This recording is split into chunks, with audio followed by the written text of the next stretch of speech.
और ऐसे बोलो हो रहो, यही है महाराज का शत्रु। आश्चर्य मत करियो, कोई साधारण बालक तो नहीं है। तमद्भुतम बालकम अम्बुजक्षरम, अद्भुत बालक के रूप में प्रकट हुए थे। पूतना पक्के विश्वास के साथ समझ गई यही है महाराज का शत्रु। चलो ले चलते इसे और कंस के समक्ष दरबार में मारेंगे। पूतना लेके निकली द्वार से बाहर और महाराज गांव के किनारे कुछ दूर तो जमीन पर और अपने वास्तविक स्वरूप में आके आकाश मार्ग से मथुरा की ओर चल।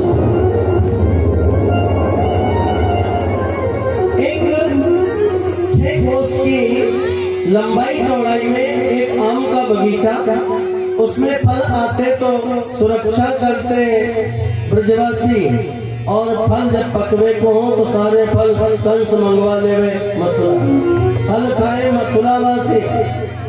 प्रभु ने विचार करा, मामा जी ने भेजा है मौसी जी को, तो कछु उन्हें भी तो पता पड़नी चाहिए। बहुत दिन मीठे मीठे मधुर फल खाए। पूतना जो ही उस बगीचे के ऊपर से गुजर रही थी, लीलाधारी प्रभु ने उसके प्राणों को खींच लिया और प्राण खींचते ही निष्प्राण होकर के पूतना उस विशाल बगीचे के ऊपर गिरी और गिरते ही महाराज उसका अंत हुआ। लेकिन साथ साथ 6 कोस के लंबे चौड़े बगीचे का भी अंत हो गया। बोलिए हरे कृष्ण राम की जय। कुछ देर पीछे पूतना तो मर गई, लेकिन वह को दूध अभी भी पी रही।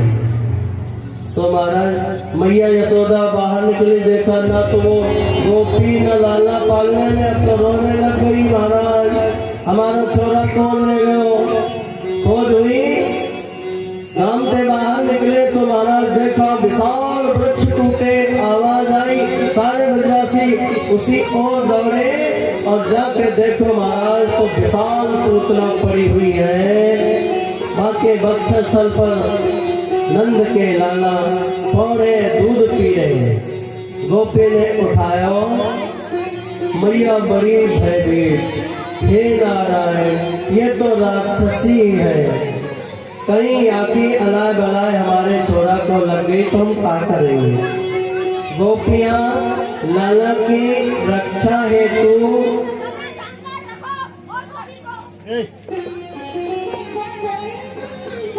सभी गोपियां लाला की रक्षा हेतु उपाय कर रही हैं। पहले तो लाला को गोबर से खूब मलमल के और गौमूत्र से स्नान करवाया। जब छोटे छोरा को नजर लग जाएगा, नजर कौन की लगे? पड़ोसी की लगे ना। तो भैया बता तो सही, नजर कौन की लगे? पड़ोसी की? ये सच बताओ, छोरा को नजर कौन की लगे? पड़ोसी की लगे ना। काउसी ने मार दियोरी टोदा मेरे मचले और श्याम सनाने है। मैया भी दूसरे के खोपड़ी पे टोपी रख रही है। लेकिन एक बात बताओ, सबसे ज्यादा नजर तो मैया के लगे छोरा को।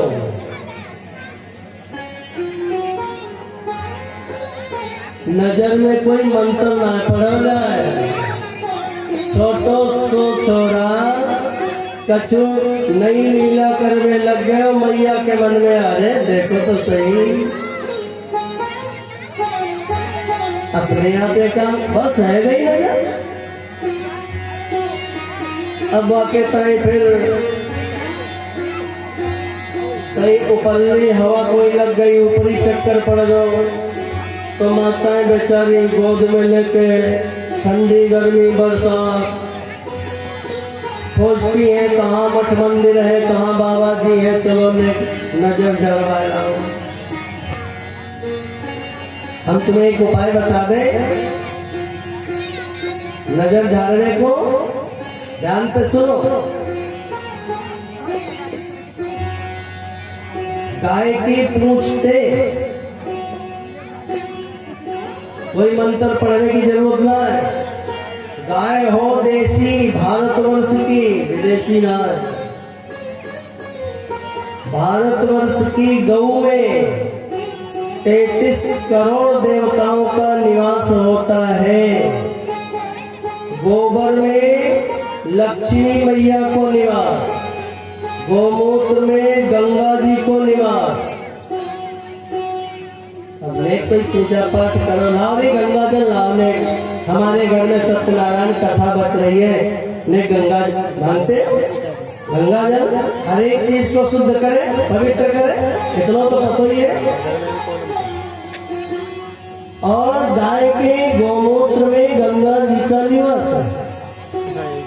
तुम प्रैक्टिकल करके कल बताइए हमें, हम तुम्हें ज्यादा टाइम ना दे। कल गाँव को नजर लगाए, गाय के गोबर और गोमूत्र के छोरा को बढ़िया मल के नहला दो और गाय की पूछते जो तुमको नाम आ जाए याद, राम कृष्ण नारायण शिव दुर्गा गाय, जो नाम याद आ जाए बातें तुम बाएं झाड़ दो।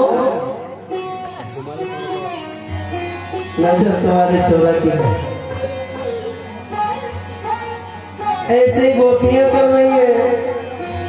गोपियां गाय की पूंछ से लाला की नजर उतार रही। इंद्रियाणि हृषिकेश प्राणा नारायण होवतु।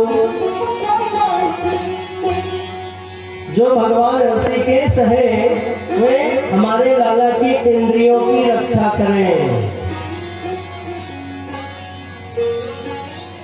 भगवान लीलाधारी मुस्कुराने लगे। देखो तो सही कितनी भोली गोपियां हैं, हमारे नाम पे ही हमारा झाड़ू लगा रहे हैं। झाड़ू लगाने के बाद गोपियों ने लाला को मैया की गोद में दियो, मैया ने अपना अस्त्र लाला के मुंह में दियो। लाला दूध पीने लगे। मैया को विश्वास हमारा लाला स्वस्थ। देखो छोटो बालक, अबोध बालक माँ को दूध पीनो बंद करे तो कोई न कोई नजर गुजर अथवा ऊपरी हवा बाधाओं का कोई चक्कर है।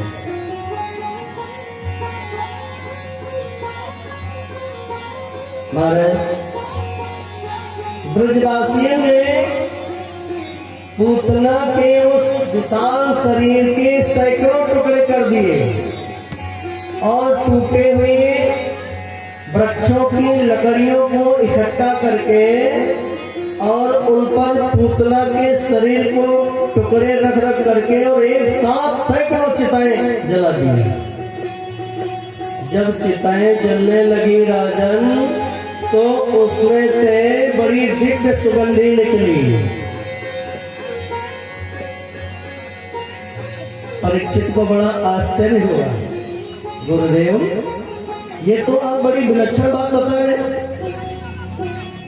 अरे सामान्य मनुष्य का शरीर जब जलाया जाता है, शरीर जलने लगता है तो उसमें से दुर्गंधी निकलती है। फिर पूतना के शरीर से सुगंध। सुखदेव ने कहा राजन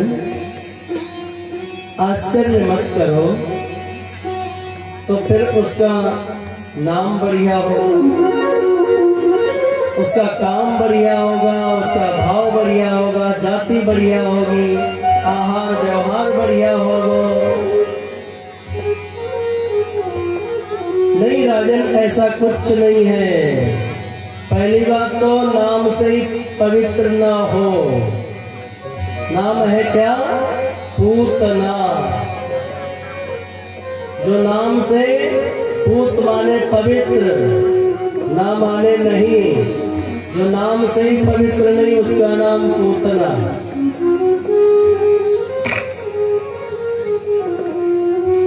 पूतना लोक बालग्नि काम क्या है?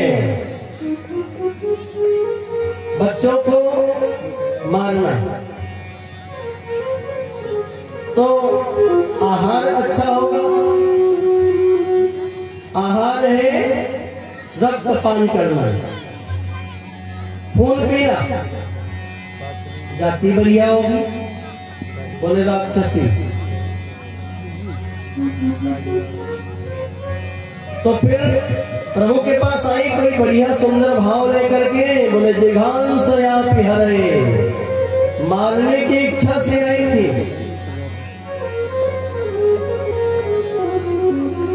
लेकिन बाहरे कन्हैया जो गति यशोदा को मिलनी चाहिए वो गति पूतना को दे।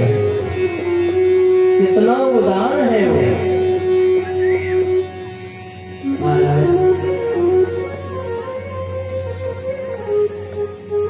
सुखदेव स्वामी कहते हैं, राजन आश्चर्य क्यों करते हो, जिसका स्पर्श भगवान करे, जो भगवान का संस्पर्श करे, फिर उसके शरीर में कोई किसी प्रकार का विकार रह जाता है क्या? अरे वो तो शुद्ध चिन्मय शरीर हो जाता है, उसमें से तो सुगंधी ही सुगंधी निकलेगी, दुर्गंधी तो रहती ही नहीं है। बाबा आनंद मथुरा पहुंचे, वहां से लौट करके आए बाल सिक्कर दे करके, और जब उनकी नाक में वो दिव्य सुगंधी पहुंची, आए ब्रजवासियों से पूछी, लाला ये सुगंध, ब्रजवासियों ने पूतना के आने की सूचना और बाके मरवे की बात तक बाबा आनंद को बताई। बाबा आनंद ने कहे, हे नारायण, आज आपने बड़ी कृपा करी हमारे लाला की, वह राक्षसी से रक्षा करके। वो राक्षसी कहीं हमारे लाला को मार देती तो हम क्या करते हैं महाराज। 6 दिन की अवस्था में लीलाधारी प्रभु पूतना को उद्धार कर, धीरे धीरे मैया बड़ा लाड़ लड़ा रही। जिस देवकी के 7वें गर्भ को योग माया रोहिणी के उदर में स्थापित किया था, यशोदा का लाला होवे थे ठीक 1 वर्ष पहले रोहिणी ने एक सुंदर गौर वर्ण के बालक को जन्म दिया। अब दोनों एक साथ खेलने लग गए। एक दिन मैया नहला धुला के, स्नान करा के, वस्त्र आभूषण पहना के और पालने में लेटा दिया। मैया यशोदा के जो पुरोहित जी हैं, कुल पुरोहित जी आए, बोले यशोदा, अरे तेरे लाला को जन्म नक्षत्र को दिन है कल, उत्सव ना मनाएगी। देखो पहले माताएं अपने लाला की जन्म नक्षत्र पूछती थी, वर्षगांठ मनाती थी। आजकल लोग ज्यादा पढ़े लिखे हैं। आज के परिवेश में बहुत पढ़ाई आगे चल रही है, लेकिन जो शिष्टाचार, जो आहार व्यवहार, भारतीय संस्कृति का ज्ञान जो बड़े बूढ़े अनपढ़ लोगों को हुआ करता था, आज बड़े बड़े एजुकेशनल लोगों में कहीं देखने को नहीं मिलता है। ना तो सभ्यता है, न शिष्टता है, न व्यवहारिकता है। पहले जो अनपढ़ माताओं में हुआ करता, कितना प्यार होता था, कितना प्रेम होता था। हम सुनते हैं एक एक घरों में महाराज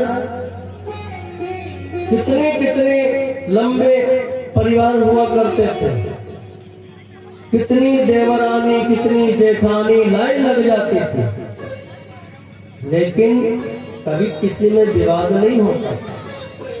विचार करो, अनपढ़ हुआ करते थे, जिनको आज के जमाने अंगूठा टेक कहते हैं, स्कूल को मुंह ना देते, और आज के डिग्री धारक आती है तो आवे तो पहले व्यवस्था डिवाइड हो जाती है। आगे तो पहले ही अलग रूम है, अलग रेजिडेंस है, तो भाई ज्यादा पढ़े लिखे हैं, बुरो मत मानिए भाई, ज्यादा पढ़े लिखे लोग नहीं है, ऐसा कहने लग जाए। चलो छोड़ो या बात को, आओ अपने प्रसंग। महाराज मैया ने कहा जरूर मनाएंगे महाराज। तो मैं निवेदन कर रहा था, वर्षगांठ मनाती थी माताएं, वर्षगांठ जन्मदिन। और अब पढ़ी लिखी होती नहीं थी, सो धागा नाप के लंबो सो और छोरा के बराबर को नाप के विवाह में गांठें लगा देती, और वो गांठ फिर साल भर पर गिनी जाती। हमारा छोर जितनी गांठें व धागा में उतने साल को हमारा छोरा है। अब तो महाराज जन्मदिन गयो, अब आए गयो बर्थडे, है ना। और बर्थडे को भी शॉर्ट में बर्थडे बोलते हैं, क्या कहना।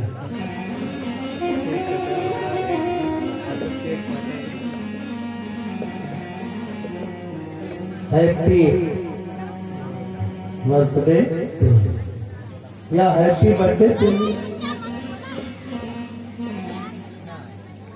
मैया ने बड़ा सुंदर उत्सव मनाया, संदेशों भिजवा दियो गोपिन को। कल मंगल गीत गावे आइयो लाला पालने में, और मैया के सामने करवट बदल लिया। 27 दिन के लाला अपने आप करवट बदल ली। मैया ने बड़ी खुश, चलो एक साथ 2 उत्सव मनाएंगे। तो महाराज अब भीड़ है गई ज्यादा, सो मैया लाला को पालनो उठाए के लाला को पालनो उठाए के और बैलगाड़ी के नीचे डाल दिया। ध्यान दो,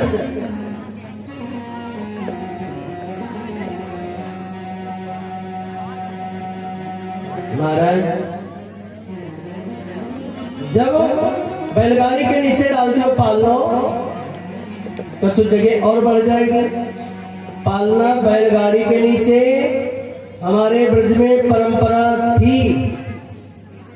छोटी छोटी बैलगाड़ियां बना के अपने घर के अंदर रखते हैं, उन पे दूध दही खाने पीने की वस्तु माट मटका सबरे रख देते हैं, कुत्ता बिल्ली की सुरक्षा थे। बैलगाड़ी को संस्कृत में सकट कहते हैं। महाराज कंस ने एक दैत्य को भेजा, हिरण्याक्ष का बेटा उत्कच बिना शरीर का, जाओ मेरे शत्रु को समाप्त करके आओ।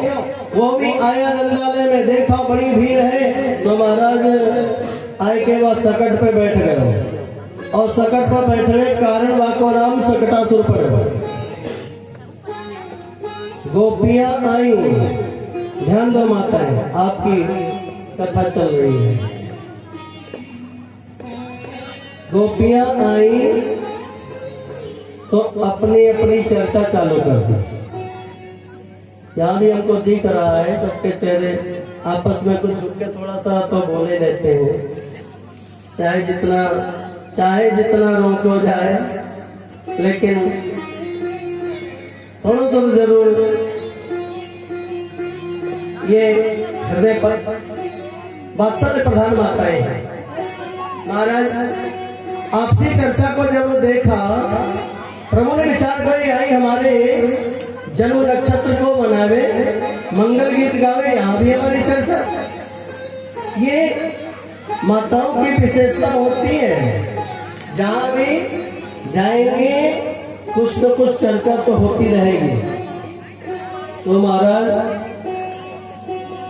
कन्हैया ने विचार किया, मामा जी आए, इनको भी स्वागत है जाए, और ये गोपियन को मन खींच के हमारी ओर आ जाए, ऐसी कुछ लीला करें। सो कन्हैया रोने लग गए पालने में, और रोते रोते छोटे से कन्हैया छोटे छोटे हाथ पांव अपने ऊपर को चलाने लग गए, और पांव चलाते चलाते एक पांव ऐसा मारे बैलगाड़ी में कि वो बैलगाड़ी पलट गई। उस पर रखे दूध दही माट मटके साथ आवाज करके फूट गए। बैठा हुआ सकटासुर का उद्धार हुआ, देवलोक से जय जयकार हुआ। बोलिए कृष्ण कन्हैया लाल की जय।